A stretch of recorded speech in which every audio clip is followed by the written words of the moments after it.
if he was conceding goals, or if United were conceding goals broadly because he was giving the ball away, then you kind of understand that. But it's not that, is it? It's rudimentary mistakes, which makes it even worse. Hello, everybody, and welcome to Ramble Reacts. Arsenal stride into the Champions League knockouts, and what a wonderfully ridiculous match in Istanbul. I'm Marcus Speller. And I'm Vidushana Huntaraja. Well, ladies and gentlemen, good to have you here. Vish, the last time you and I met for one of these, it ended 4-3 to FC Copenhagen when Manchester United travelled away in the Champions League. They drew 3-3 in Istanbul. Your immediate thoughts, please, sir? Progress, conceding one fewer goal on the road. It rained a lot. Yeah. It's funny, that sign that said "Welcome to Hell," mate. Yeah. I'm already in it. Don't worry about it. We came. Wet hell. We brought hell to you. Yeah.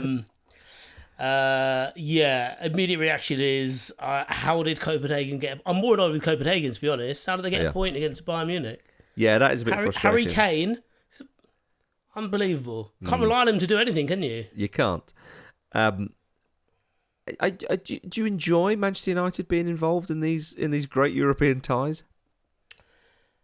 I mean, it was only a month ago that I, threw out the idea into the universe that they should be dissolved. Manchester United. So, yeah, Manchester United, rather than these ties. I think everyone enjoyed this game today. You know what? I enjoyed bits of today's game. You can probably pick it out. If you haven't seen the game, you can probably look at the scores and, when the goals went in and find that window where I was actually quite content. Yeah. But yeah, no. I was going to say, that's typical Man United. They don't do it the easy way, but as we discussed before, that's this is Manchester United. Has a very different meaning now, doesn't it? Very different meaning. They Manchester United it up.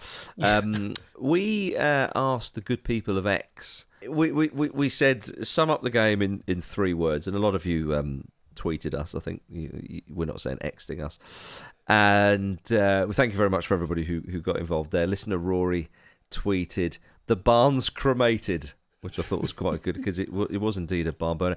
Simon Elliott said, "Not Harry's fault." Couldn't agree more, Simon. Couldn't agree more. Is that your role? Yeah. Lee Quick 5, good away point. It could prove to be.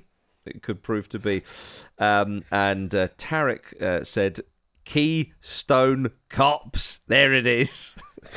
Incredible stuff. 16 shots for Galatasaray, 17 shots for Manchester United. Manchester United obviously twice had a 2-goal lead. They couldn't make it count, though. And I after one of these ridiculous nights, I can't help but think that David De Gea was the winner. He's still knocking around Manchester as far as we know. Is he going to be at the airport going, "Hey guys, how you doing? Well, I don't know if you how you getting on with the new guy?" I don't know if you could see it, given the cartoon rain cloud that was permanently over Onana's head, but the shadow was actually De Gea. Is that right? So, yeah, that's what he's doing. I mean, look, Andre Onana is a very good goalkeeper, obviously. Hence, Manchester United signed him for big old bucks, or pounds as we call them in this country. But he's made a lot of mistakes since he's been there. He's not been there very long, and these are mistakes that he just simply shouldn't be making. It's not like that they're mistakes and, Ten Hag is saying, well, I've asked him to play like that, so that's going to happen, and they're adapting to the system and they're adapting to the style at the back and they're getting a bit muddled. The 2 free kicks, the first one, you can see what he's done. He's thought, right, he's going to put it over the wall, I'll go that side, and he's gone way too early. Okay, maybe that can happen once in a blue moon. But as he's made a few, then there's another one. And then the second mistake he made, it's an absolute howler, Vish. That first free kick from Ziyech, lovely to see him again, by the way. Oh, yeah. Oh, that Galatasaray side, as we say, it's a who's who. It's glorious. Yeah. Absolute Hall of Fame of your favourite players who you don't actually pay attention to, isn't it? Yeah, exactly. But that first free kick, and I'm merely going by Bruno Fernandes's reaction in the wall, because there's the I suppose the multi-person United wall, and then there are 2 Galatasaray players, and then there's Bruno Fernandes, and in those kind of situations, you see a lot of times that sometimes you'd put a player behind those attacking players so that they'd keep the barrier there. But then often you get that jostle and actually makes it worse. I remember a goal United conceded against Liverpool at Old Trafford, which was similar to that. A lot of movement up front. And so in that situation, they're going to move away. And it seemed to me that Bruno was stood essentially covering the shot that's not going over the wall, that's aimed for the far corner. You've got the wall where it is to prevent the near post. And then you've got Onana, who, when they part, will just have a view of the ball coming through. And essentially that doesn't come to pass because Onana goes towards that near post side, which is the hardest place to score. And if he puts it there, you hold your hands up. Exactly. Because it has to be good. Unless it goes through the wall, then it's on the wall. Yeah. There is a sort of, if you like, a window in which you can pop it in. And if you get it in there, it's a good free kick. There's no question. It is a good free kick if you get it in there. And Exactly. he thought, there's that a good free kick's not going to be scored against me, and he was right. Yeah, he was right. I thought he called it correctly, actually. Yeah. But obviously, in those situations, the wall are governed by the goalkeeper, aren't they? Yeah. So, Bruno's exasperation at the end was like, you told me to stand here. Yeah. You're supposed to have this bit. Yeah. The second one was just, I don't really have any other word for that apart from shambolic, because, I was... You see the replays and you see Martial almost get his head to it, but you just have to be more decisive. Yeah. And I suppose the second free kick goes to a wider point of, I think, confidence as well. I think a lot of goalkeepers premeditate. You see it with Alisson, probably one of the best in the world at doing that. That's anecdotal from me. I'm sure Edison, and if you're listening, whoever your favourite goalkeeper is good at that as well. But I think when the goalkeeper's out of form, you can really see when the premeditation goes wrong. And I think a lot of the errors, and even some of the errors that Onana's got away with, such as the Icardi offside, for example, he's almost preempted the dive to either make them make a decision or thinking that's what they're going to do, and ends up looking foolish. And it's happened a couple of times this season, maybe even more than that. And that just says to me that the bloke's completely out of form and lacking a bit of confidence as well. They made the point that he's been pretty solid over the last few weeks, and that's true to a point because it tallies with United's results in the Premier League. But it's like, Marcus, you alluded to it in your initial framing of all this, that you could understand if he was being told to do something different. For example, if he was conceding goals, or if United were conceding goals broadly because he was giving the ball away because he was trying ambitious passes, or turning and trying to dummy an attacker as they're coming to close them down, then you kind of understand that, because the point is keep hold of the ball, keep it on the deck, spread it about, build from the back. But it's not that, is it? It's rudimentary mistakes, which makes it even worse, because there's no actual cure for that beyond just sitting him down and just saying, be better. Yeah, absolutely right. And what it meant is that Manchester United threw away the lead again in a Champions League game. They've dropped 8 points from winning positions in the Champions League alone this season. And it is extraordinary, really, to think that they are bottom of their group, a group which consists of Bayern, FC Copenhagen and Galatasaray. And no disrespect to FC Copenhagen, but they are now second in the group with 5 points, same as Galatasaray. Manchester United bottom with 4. Manchester United have to beat Bayern at home. Now, so they're at home. Done. Next. Yeah.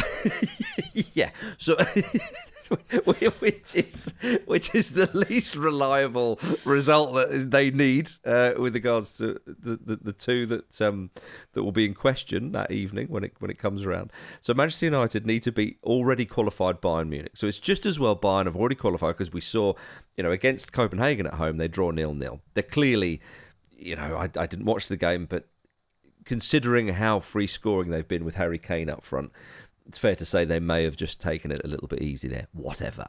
They've got the job done. Manchester United now need Copenhagen and Galatasaray to draw. They can't have a winner in that game. It is an utterly absurd situation that they've got themselves in. 4 points from 5 games, 1 win. And that win was was it 1-0 at home against FC Copenhagen, and when Onana actually was the hero, wasn't he, saving the penalty in the dying seconds. It has been a disastrous campaign, and they may well squeeze into the Europa League, they may well get a miracle, but it really is quite damning. And I think when that group, when their name was pulled out the hat for that group, I remember thinking to myself, you know what? I think they've largely got away with one there. No disrespect to Galatasaray, but Manchester United, I think, are better, and I think they proved that in the game that we've just watched. But it really is quite down. But contrast that to the Premier League season, as we often say, you know, that actually they are picking up points in the Premier League. They are getting results together. They're building in confidence. Whereas in Europe, it's so chaotic. It's great for the neutral. I've really enjoyed watching them play, and I don't mean that as a dig. You know, they've had some lovely moments. Course, Look at Bruno Fernandes's goal. What a beauty. You know, Garnacho scores again. You know, it's a nice. McTominay, it was a nice move, but just the mistakes. Yeah, they seem to emanate from control, don't they? And control's an easy thing to say and a hard thing to implement, but it's been a missing facet of Manchester United's game for a while, as really has been goals more broadly, which makes the fact that, you know, they've scored 9 away from home and yet in the Champions League and not yet won a game. They've only got 1 point from it. They've scored 12 in the group stages so far, which is 5 games in. Only Atletico and Man City have more. Both of them have qualified already, by the way. So, but they've also, you know, they've become the first team to concede 14 in these first 5 games of the Champions League. And it's interesting, in part because this has been so consistent, and because also Manchester United had the early kickoff in this run of fixtures. There's been, you know, I suppose we've been able to pore over the conversations that they've had post-match, and also just the conversations more broadly that are being had. And someone made a really astute point at Man United Youth on X, or twitter.com. He made the point that, like, McTominay talked about how they need to be more ruthless and kill games off. Well, actually, they'd already killed it off twice, really. Yeah. And the point made in the tweet was that, like, he means score more goals, which isn't necessarily covering for, you know, defensive defects. It's more just how they seem to be wired. Yeah. And obviously there is a bit of control in there because, you know, and I'm using the example of Man City, but I could probably use the example of Brighton and Brentford as well. But you know, when teams hold the ball, they don't necessarily just pass it around in their positions. They kind of pass it around and then slowly they encroach on the other team, don't they? Yes. And it feels like you're not, you know, it's a bit like boiling a frog, isn't it? I know that's a myth, but the analogy of, like, you can't just toss a frog into boiling water. You put it in water and get the water up to boiling point. And it's that point where teams don't realise actually that you're squeezing them and that you're progressing with the ball, so that when you do lose it, you're not in your own half, are you? You've got a lot of ground to make up, and you've got people behind the ball. Because even in the chaos at the end, when it was 3-3, and it was a deserved 3-3. I mean, that third goal was arguably the best of the lot, I reckon. It was a beauty. I think Paul Scholes felt Onana was at fault for that one. I understand near post and all that. I think that might be a touch harsh, though, because, I mean, it was a proper hit. Just the touch as well from Actagoglu, and then the finish was... I mean, a lot of that is shoot on sight, isn't it? Yeah, it is. But at the same time, you still got to do it. It was a remarkable goal, yeah. But even then, when it was 3-3, United just had to be a bit steadier going forward, and they, you know, would have found that winning goal. I mean, perhaps they should. I mean, it's interesting you say about the goals scored. I mean, the only teams that have scored more than them in the Champions League so far this season, of course, Manchester City. You mentioned Atletico Madrid, who are doing very well. Real Madrid have got 1 more than them. And they do have Jude Bellingham playing for them, so that's, you know, that's why. Oh yeah, sorry, that stat was at the time of full time. Yeah, right. Yeah, okay. So, Arsenal, but again, Arsenal have just crushed Lyon, haven't they? So that's there. And then Manchester United. So it's teams who have fairly comfortably qualified in first position in their groups. Manchester United have scored more goals than Bayern Munich in the Champions League this season. They've got 12, by the way, Manchester United. In the Premier League, you have a look. They've scored 16. So they've scored way more times in the Champions League than they have. They've scored the same amount of goals in the league this season than the Nottingham Forest. Both have scored 16. You know, if you look at the league and you look at the goal scoring stats and all the rest of it, Manchester United are sixth, of course. They're just 4 points off fourth.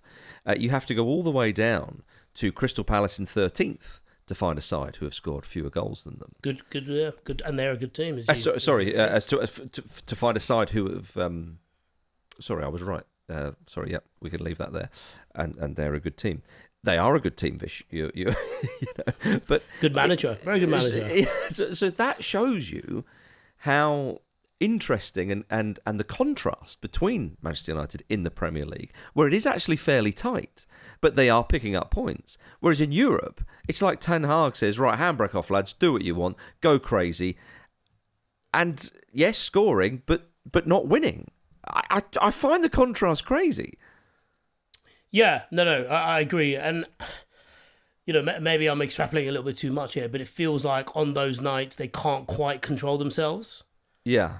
Like, I think it's quite easy to, you know, I think the way we previewed this game was, on Wednesday's show was, or even Monday actually, when we talked about the way they beat Everton, there was an element of, you know, they played the situation well. They obviously got wonder goal when they did, which obviously helped. There was the atmosphere, which wasn't necessarily against them. It was for Everton. It was also against the league. So there are a lot of very different things happening here, and it's almost like United went in and out of Goodison Park without really being noticed. All told.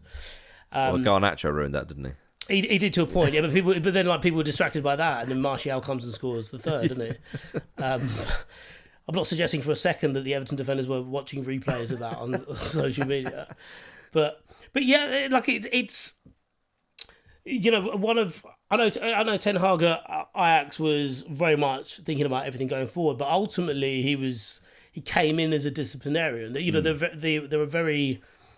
It was very obvious where the areas of improvement needed to be, and that has been consistent all the way through. Really, beyond maybe a patch at in the final three quarters of, or rather the third quarter of last season when United put together that run and ended up moving steadily up the table and were progressing in Europe. But yeah, you know, there was talk today, I don't know if you've seen it, about reinforcements in the January transfer window and stuff like that. And you know, I wonder how that looks actually financially, really. Yeah, there's a lot of time has been spent on the training ground, and it doesn't feel like all that much is achieved. You don't really, you know, United are scoring goals, league form is sound, but it's still, they're still working it out, which after, you know what after 15 months or so, it just doesn't feel Well, it just right. feels like another manager since Ferguson. That's what it feels like. Last season suggested that this season would be something. And I think last season, you know, by and large, they did start to sort it out, and you know, they were never going to catch Manchester City, and obviously Arsenal had an exceptional season. But you know, by and large, it was decent. They obviously won the League Cup. This year was meant to be the year that they would at least cement that or kick on. Now, in the league, they may well do that. They may well do that because, as I say, look, this is not a kind of... I don't think this is 2 months or 6 weeks ago of, oh my goodness, it's crisis, they're all over the place. Because again, the league form, you know, 5 wins in the last 6, you know, they are showing something that they are. But in Europe, it is all over the place. We should probably add a little bit of meat on the bones, not least because that run of Premier League form has a big test coming up against Newcastle at St James's Park.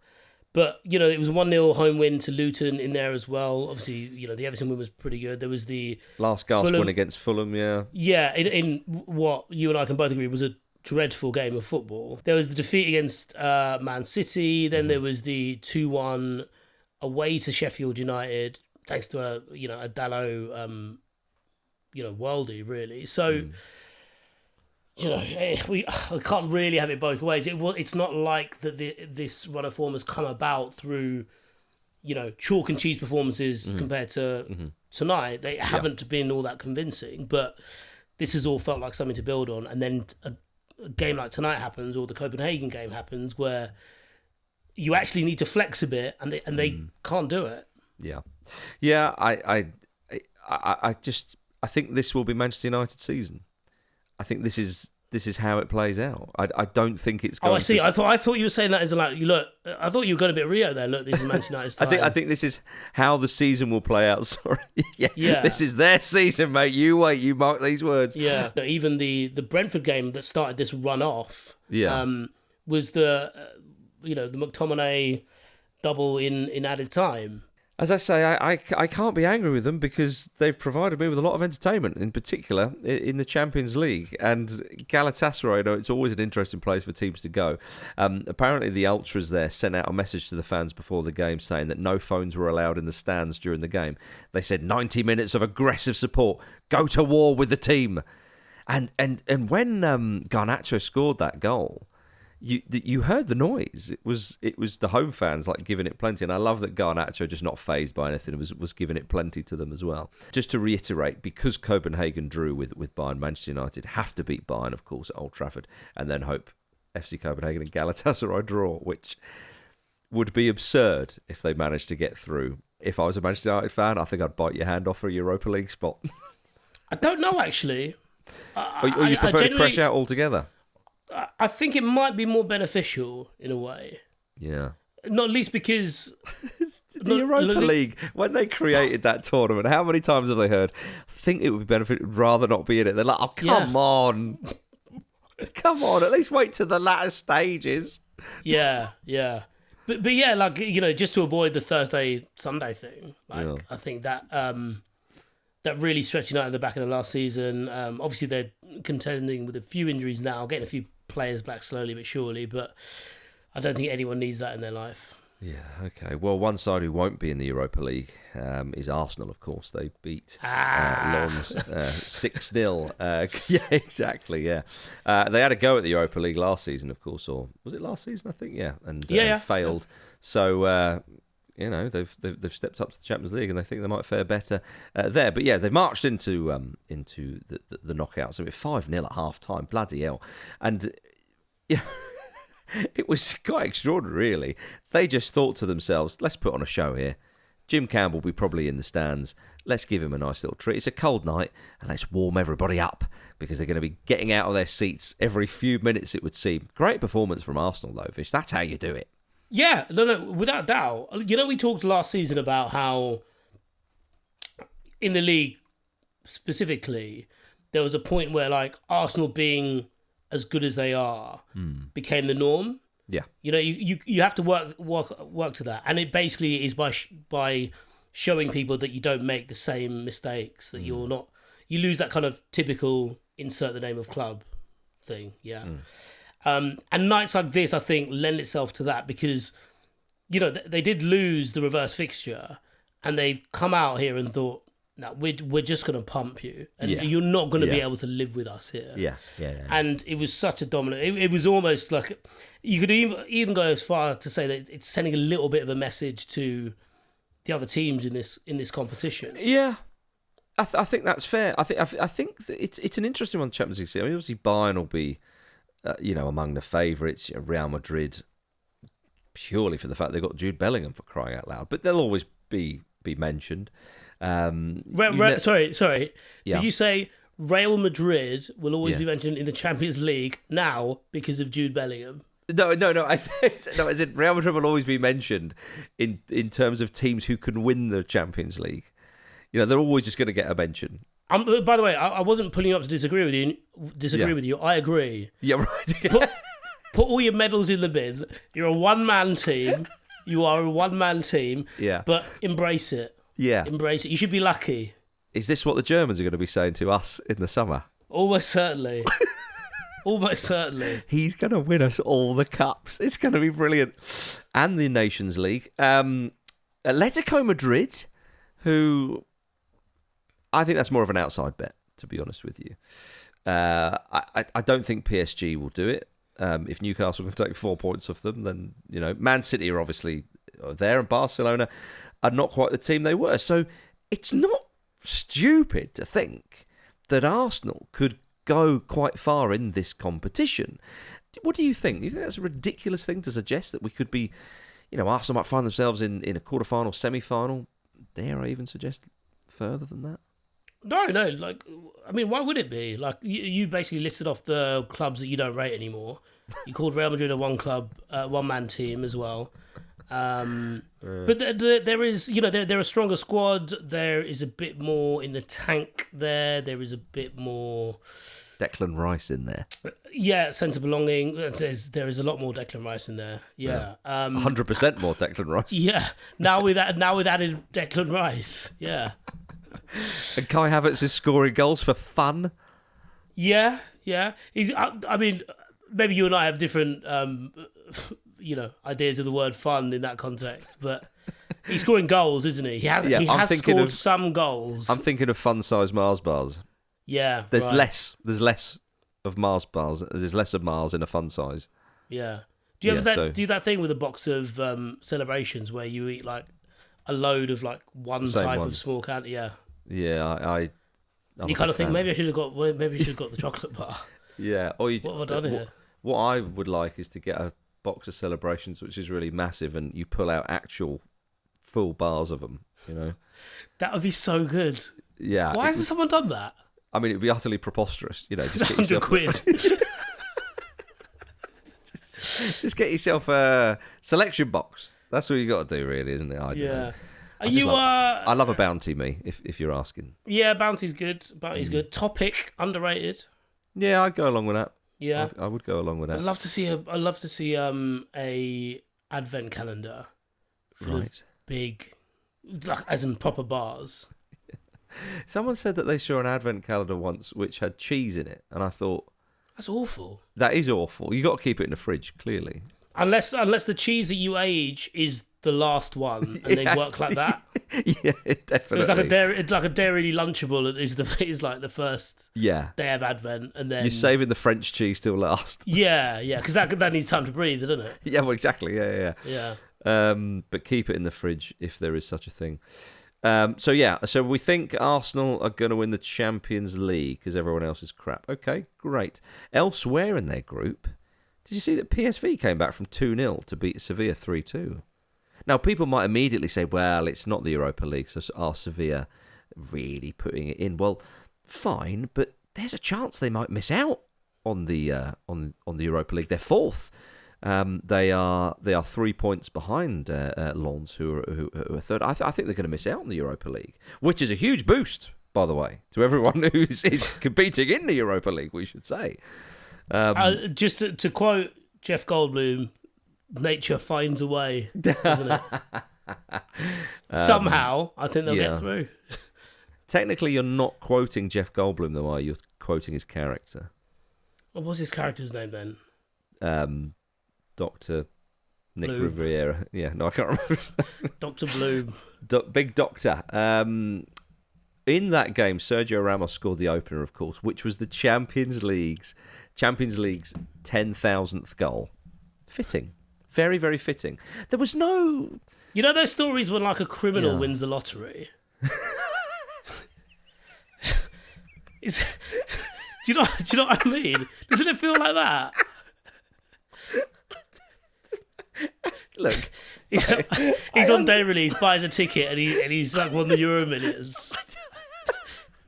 I understand. It's exactly like that. Don't try and water it down. It is exactly. It's like an ex-con winning the lottery.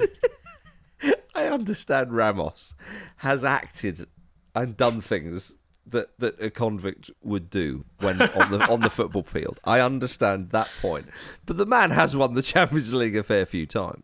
Yeah, sure. It just feels a little wasted on it. If he'd got the 1,000th red card. Yeah, well, exactly. Perfect. I think that'd be more fitting. Because he's done the donkey work for that stat. Yeah, I thought it was a bit disappointing that there was no. We kind of found this out sort of retrospectively, didn't we? From the game, there was nothing to signify that the 10,000th goal had gone in. I feel that there should have been a bit more pomp and ceremony. And I say this because, as I've mentioned on this pod before, the only time I've been to the Azteca Stadium in Mexico City was to witness Cruz Azul beat Querétaro 3-0. And in that game, the 10,000th goal was scored at the Azteca Stadium. And when it went in, fireworks, it was quite a scene for the goal. And I'm glad it went to the home side and it was a thumping, diving header, because moments before that, a crappy own goal was nearly scored by the home team, which nearly squirmed under the goal. Could you imagine if that went in and then fireworks going off? So yeah, I think that Ramos has been denied a bit of pomp and ceremony there, and I think it's a bit of a shame. So yeah, but Vish, do you know who scored the first goal in the Champions League back in 1992? Daniel Amokachi. Ah! How about that? The former Everton man. I stressed that he didn't score that goal while playing for Everton, which would have been quite something. Yeah, that's why they're in the docks now. Why were you even in that? Staying with Sevilla just for a little moment longer, their lineup was the oldest in the competition's history tonight. And that's just Sergio Ramos. Yeah. I mean, you got to rate that. I do. The old boys. But yeah, the goal puts Ramos level with Roberto Carlos and Gerard Piqué for the most goals scored by a defender in the Champions League history. 16. Only 16. I suppose he started taking penalties late, didn't he, when Ronaldo left? So yeah, but it's not penalties though, is it? It's headers getting on the end of stuff. No, but in terms of like totting up as well. Yeah, a remarkable play. Have you ever seen Ramos play in the flesh? Yeah, yes, I have. Yeah. I just, again, like, I think the most intriguing footballer of our generation in that won everything, and he's won everything a number of times over. You know, part of the greatest international team we've ever seen, that Spain team, or those sort of incarnations of that Spain team, if you see what I mean. Mm-hmm. At times when he's on the ball, looks phenomenal. And yet, the red cards, the way he behaves, and sometimes getting caught out like he is a Sunday League defender, he is just absolute box office. And he is an incredibly attractive man. He is, actually. And looks better now than he's ever done. Yeah, he looks like a Wario Beckham now, doesn't he? Oh, I like that. Yeah, I do like that. Like a bit more edge, which is what people want. I suppose that in part is coming from playing with a lot of high profile players. Yeah. And also, like, when you were talking about the defence he was part of before mentioning Spain, I immediately thought of a long-time clubmate who I regard as, not to say underrated because it's overused in football, but a player that I would love to, like, have a long read of and watch exclusively his highlights for his career. Marcelo. Oh, yeah. Yeah, he is a one of a kind fullback, and I suppose because he came in an era where we have this infatuation with Brazilian fullbacks. You mentioned Marcelo, and then someone mentioned someone else, and someone mentioned someone else. You start a daisy chain without actually sitting down and being like, how good was this player? Well, I think Dani Alves took a lot of the plaudits there, didn't he? Yeah, rightly so. But Dani Alves was in one of the greatest, if not the greatest, club side we've ever seen in our lifetime. We could talk long into the night about all this stuff, and I think we have, ladies and gentlemen. I hope you've enjoyed it. So that is the end of today's Ramble Reacts. Thank you very much for listening. We're back on Friday alongside Jim Campbell and Luke Moore. How about that? In the meantime, do find us on X, formerly known as Twitter, TikTok, Instagram, and YouTube at Football Ramble, and remember to subscribe on your podcast app. The reason why I say I call it X is to remind everyone what an absolute bellend Elon Musk is. Lots of love, everybody. Thank you very much. We'll see you soon. Cheers for watching another fantastic clip from the Football Ramble podcast. Make sure you click like on this video and subscribe to the channel, which means you will not miss a single upload.